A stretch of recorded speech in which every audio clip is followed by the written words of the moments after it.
సాంప్రదాయ రుచుల చిరునామా Shri Manikanta sweets and bakery, Paidi Bhimavaram, Tagarapu Valasa, Visakhapatnam.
ఈ నెల 19న జరగనున్న చిన్నసీను సోల్జర్స్ అధ్యక్షురాలు సిరమ్మ పుట్టినరోజు వేడుకల సందర్భంగా పద్మనాభం ఎంపీపీ కంటుపోతు రాంబాబు, మద్ది మాజీ సర్పంచ్ బొగత సత్యనారాయణ ఆధ్వర్యంలో శంకర్ ఫౌండేషన్ సహకారంతో పద్మనాభం మండలం మద్ది గ్రామంలో ఉచిత కంటి వైద్య శిబిరం నిర్వహించారు. ఈ కార్యక్రమానికి ముఖ్య అతిథిగా హాజరైన సిరమ్మ కేక్ కట్ చేసి గ్రామస్తులతో కాసేపు ముచ్చటించారు. ప్రజలకు మెరుగైన సేవలు అందించాలనే లక్ష్యంతో తన పుట్టినరోజును ఇలాంటి సేవా కార్యక్రమాలతో జరుపుకోవడం చాలా ఆనందంగా ఉందన్నారు. ఈ సందర్భంగా శంకర్ ఫౌండేషన్ వైద్య బృందం గ్రామస్తులకు కంటి పరీక్షలు నిర్వహించారు. అవసరమైన వారికి వైద్య సలహాలు, సూచనలు అందించారు. తమ నాయకురాలు ఇలాంటి పుట్టినరోజులు మళ్లీ జరుపుకోవాలని కోరుతూ స్థానిక సాగరదుర్గ ఆలయంలో అమ్మవారికి ప్రత్యేక పూజలు నిర్వహించారు. అనంతరం అమ్మవారి చిత్రపటాన్ని మాజీ సర్పంచ్ బొగత సత్యనారాయణ చేతుల మీదుగా సిరమ్మకు బహుకరించారు. ఈ కార్యక్రమంలో Zilla Parishad vice chairman Sonkari Giribabu, Chinnaseenu soldiers ఉపాధ్యక్షుడు తోటవాసు, స్థానిక ప్రజాప్రతినిధులు, నాయకులు, కార్యకర్తలు పెద్ద సంఖ్యలో పాల్గొన్నారు. అందరికీ నమస్కారం. ఎల్లుండి మా విజయనగరం జిల్లా పరిషత్ చైర్మన్, విజయనగరం జిల్లా వైఎస్ఆర్సీ పార్టీ అధ్యక్షులైనటువంటి చిన్నశ్రీని గారి కుమార్తె, చిన్నశ్రీని సోల్జర్స్ అధ్యక్షులైనటువంటి మధ్య సిరిసహస్ర సిరమ్మ గారి పుట్టినరోజు సందర్భంగా ఈరోజు మధ్య గ్రామంలో ఉచిత కంటి వైద్య శిబిరం ఏర్పాటు చేయడం జరిగింది. అందులో భాగంగానే సింహాచలంకి సంబంధించిన శంకర్ ఫౌండేషన్ నేత్రాలయం వారి సారథ్యంలో శ్రీరామ్ గారి పుట్టినరోజు సందర్భంగా మధ్య గ్రామంలో ఈరోజు కంటి వైద్య శిబిరం ఏర్పాటు చేయడం జరిగింది. ఇందులో వృద్ధులకు కానీ ఎవరికైనా కంటి పరీక్షలు చేసి వారికి అవసరమైతే ఆపరేషన్లు ఉచితంగా చేసే ఏర్పాటు కూడా చేయడం జరిగింది.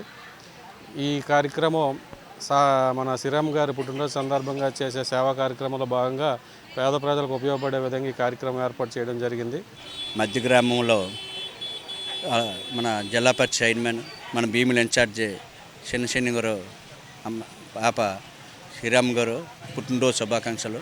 అలాగే ఈ పుట్టినరోజు సందర్భంగా మా ఎంపీపీ, జెడ్పీటీసీ, పార్టీ ప్రెసిడెంట్, మా గ్రామ ప్రజలు అందరూ ఆధ్వర్యంలో సుమారు 200 మంది కంటి ఆపరేషన్లకి చూపించడం జరిగింది. శంకర్ ఫౌండేషన్ ఇదని ఈ కార్యక్రమం ముందుగా మా ఊళ్ళో జరగడం ఎంతో సంతోషకరమైంది. అలాగే శ్రీరామ్ గారికి మరొకసారి జన్మదిన శుభాకాంక్షలని తెలియజేస్తున్నాం.